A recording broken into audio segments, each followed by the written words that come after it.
Olá, dando continuidade aos nossos estudos.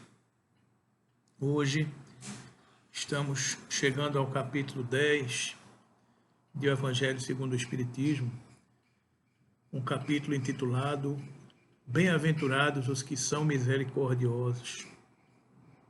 E Kardec agrupa neste capítulo muitas lições importantes para todos nós.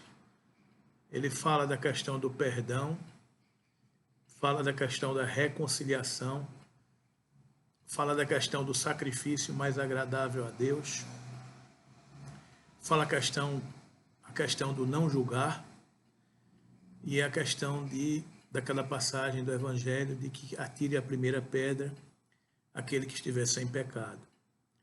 Então, nessa conquista que todos nós devemos buscar de nossa transformação moral, aquela de ganharmos, de conseguirmos ser misericordiosos, está na ordem do dia. É uma das recomendações das bem-aventuranças. E ele começa com os bem-aventurados, os que são misericordiosos, porque obterão misericórdia. Está lá no Evangelho de Mateus, capítulo 5, versículo 7. Mais adiante, no capítulo 6, versículos 14 e 15, ele fala que se perdoardes aos homens as faltas que cometerem contra vós, também vosso Pai Celestial vos perdoará os pecados. Mas se não perdoardes aos homens quando vos tenham ofendido, vosso Pai Celestial também não vos perdoará os pecados. Se contra vós pecou o vosso irmão, e de fazer-lhe sentir a falta em particular, a sós com ele. Se vos atender, tereis ganho o vosso irmão. Então, aproximando-se dele, disse-lhe Pedro: Senhor, quantas vezes perdoarei a meu irmão, quando houver pecado contra mim? Até 7 vezes? Respondeu-lhe Jesus: Não vos digo que perdoeis até 7 vezes, mas até 70 vezes 7 vezes. Essa está em Mateus, capítulo 18, versículos 15, 21 e 22. A misericórdia é o complemento da brandura. Porquanto aquele que não for misericordioso não poderá ser brando e pacífico. A misericórdia consiste no esquecimento e no perdão das ofensas. O ódio e o rancor denotam alma sem elevação, sem grandeza. O esquecimento das ofensas é próprio da alma elevada, que paira acima dos golpes que lhes podem desferir. Há, porém, 2 maneiras bem diferentes de perdoar. Uma grande, nobre, verdadeiramente generosa, sem pensamento oculto, que evita com delicadeza ferir o amor próprio e a suscetibilidade do adversário, ainda quando este último nenhuma justificativa possa ter. A segunda é a que o ofendido, ou aquele que a tal se julga, impõe ao outro condições humilhantes e lhe faz sentir o peso de um perdão que irrita, em vez de acalmar. Se estende a mão ao ofensor, não o faz com benevolência, mas com ostentação, a fim de poder dizer a toda a gente: vede como sou generoso. Nessas circunstâncias, é impossível uma reconciliação sincera de parte a parte. Não há, porém, generosidade. Há apenas uma forma de satisfazer ao orgulho. Em toda contenda, aquele que se mostra mais conciliador, que demonstra mais desinteresse, caridade e verdadeira grandeza da alma, granjeará sempre a simpatia das pessoas imparciais. E ele fala sobre a questão da reconciliação com os adversários. Em Mateus, capítulo 5, versículos 25 e 26, nos é dito: reconciliai-vos o mais depressa possível com o vosso adversário, enquanto estáis com ele a caminho, para que ele não vos entregue ao juiz, e o juiz não vos entregue ao ministro da Justiça, e não sejais metido em prisão, Digo-vos em verdade, que daí não saireis, enquanto não houveres pago o último ceitil. A visão da doutrina espírita, interpretando essa passagem do Evangelho, nos diz que na prática do perdão, como em geral na do bem, não há somente efeito moral, há também um efeito material. A morte, como sabemos, não nos livra dos nossos inimigos. Os espíritos vingativos perseguem, muitas vezes com seu ódio, no além-túmulo, aquele contra os quais guardam rancor.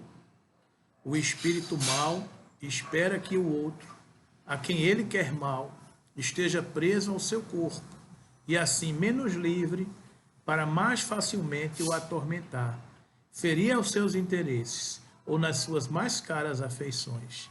Nesse fato reside a causa da maioria dos casos de obsessão, sobretudo dos que se apresentam com uma certa gravidade, quais os de subjugação e de possessão. O obsidiado e o possesso são, pois, quase sempre vítimas de uma vingança, cujo motivo se encontra em existência pregressa, e a qual o que a sofre deu lugar pelo seu proceder. Deus assim o permite para punir do mal que a seu turno praticaram, ou se tal não ocorreu, por haverem faltado com a indulgência e com a caridade, não perdoando. Importa, conseguintemente, do ponto de vista da tranquilidade futura, que cada um repare quanto antes os agravos que haja causado ao seu próximo, que perdoe aos seus inimigos, a fim de que antes que a morte lhe chegue, esteja apagado qualquer motivo de dissensão, toda causa fundada de ulterior animosidade. Quando Jesus recomenda que nos reconciliemos o mais cedo possível com o nosso adversário, não é somente objetivando apaziguar as discórdias no curso da nossa atual existência, é principalmente para que elas se não perpetuem nas existências futuras. Não saireis de lá, da prisão, enquanto não houverdes pago o último ceitil, isto é, enquanto não houverdes satisfeito completamente a justiça de Deus. Se estamos a caminho com Ele, temos condições de pagar as nossas dívidas, representadas pela presença, muitas vezes, constantes dos nossos adversários do ontem, que nos reconciliemos com Ele o mais depressa possível, porque espíritos que somos sabedores, temos consciência de que um de nós dois é culpado. Então, escolhamos o amor no exercício da convivência diária com todas essas almas que nos testam e nos provam a paciência e a capacidade de finalmente conseguir amar. Ele fala também do sacrifício mais agradável a Deus.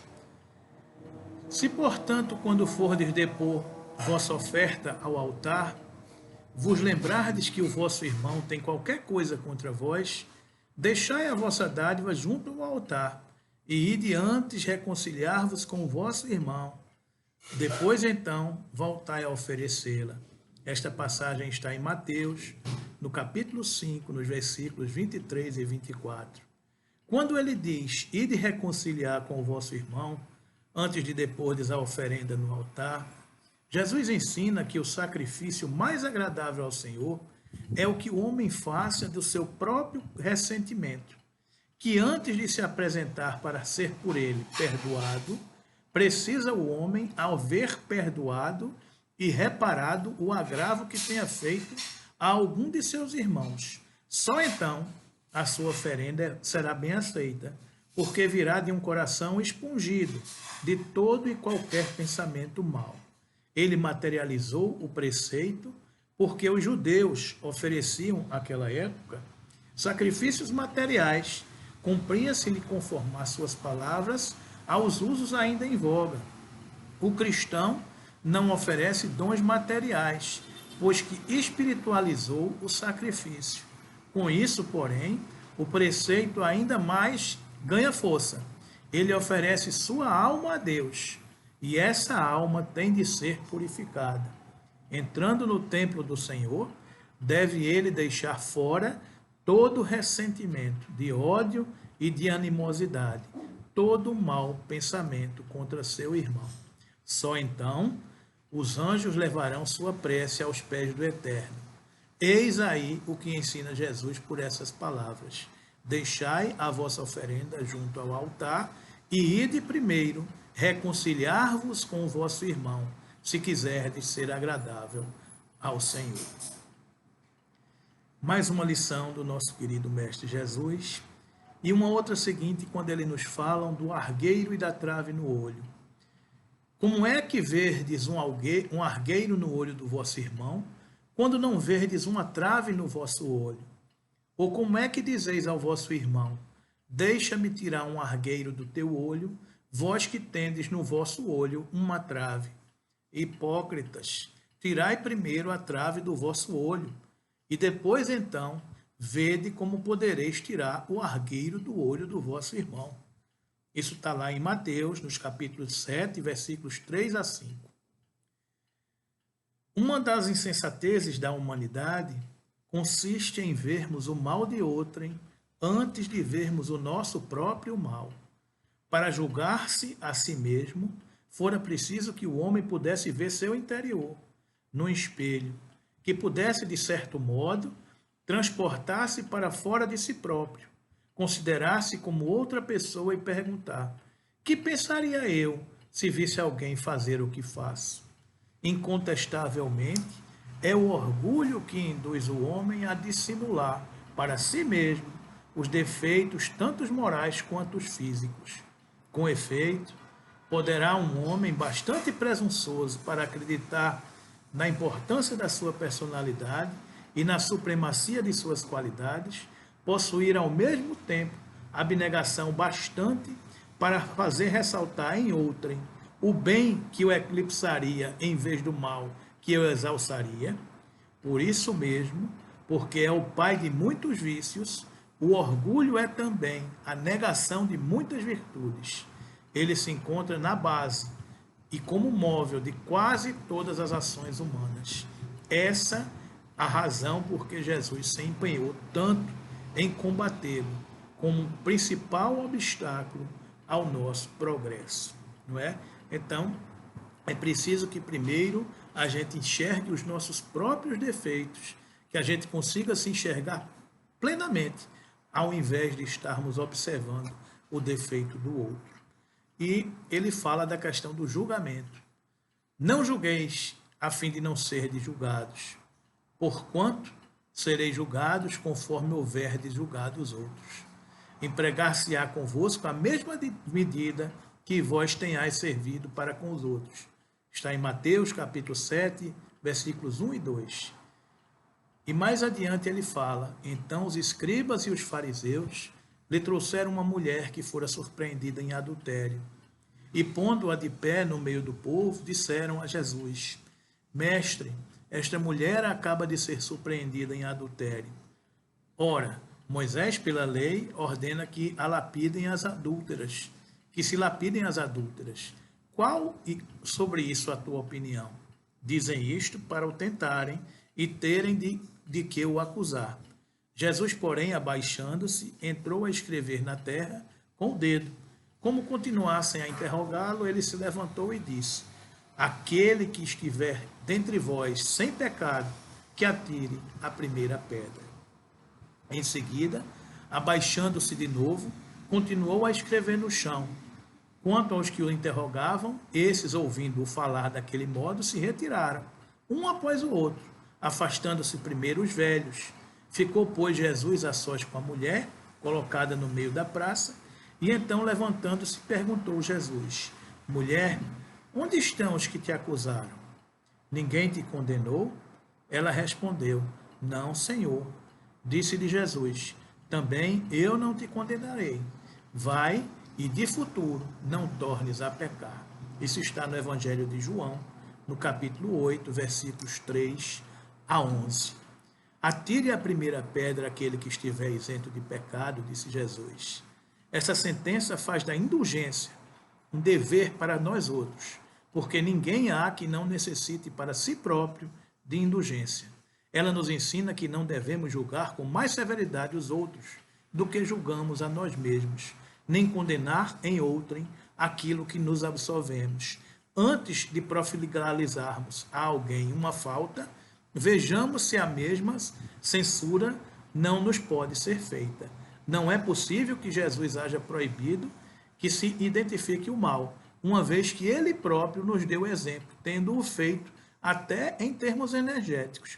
O que quis significar é que a autoridade para censurá-lo está na razão direta da autoridade moral que censura.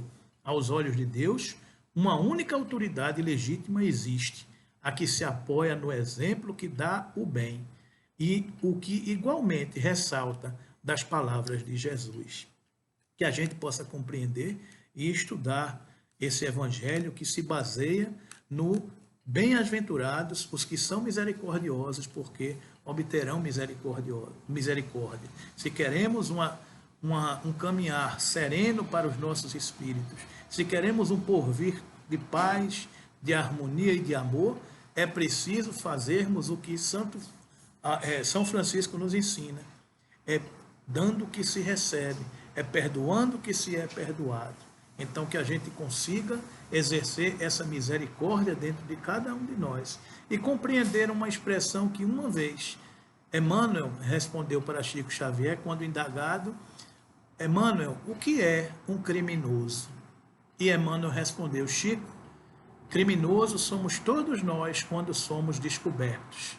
Então, diante dessa perspectiva de que nós somos espíritos eternos, que já erramos muitas vezes, que já caímos muitas vezes, que já condenamos muitas vezes, que a gente possa compreender a necessidade que temos hoje do perdão, a necessidade que temos hoje da reconciliação, a necessidade que temos hoje de sermos humildes e não estarmos identificando o argueiro no olho do outro quando temos uma trave nos nossos olhos, e a necessidade de não julgarmos, porque Jesus nos disse: eu poderia julgar e o meu julgamento seria bom, mas não o faço, deixo para meu Pai que está nos céus. Que possamos compreender definitivamente a necessidade de sermos misericordiosos para obtermos a misericórdia. Que Jesus nos abençoe hoje e sempre.